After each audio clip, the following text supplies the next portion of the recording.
હવે આપણે આ શેકાઈ ગઈ છે. આને આ રીતે નિતારવા મૂકી દઈશું 2 મિનિટ. પ્લેટ લઈ આવું. પ્લેટમાં આ રીતે કાઢી લેવાની છે. જુઓ, બહુ લાલાશ પડતી નહીં કરવાની, આટલી જ રાખીશું.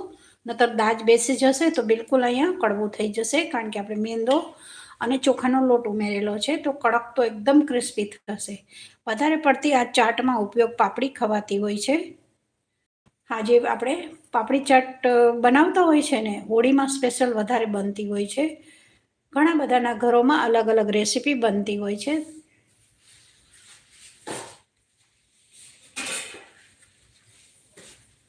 હવે આ રીતે આપણે પ્લેટમાં કાઢી લઈશું. જુઓ, અહીંયા અવાજ આવી રહ્યો ને તમને? હજુ જેમ ઠંડી થશે ને, હજુ તો ગરમ છે, આ ઠંડી થશે એમ ક્રિસ્પી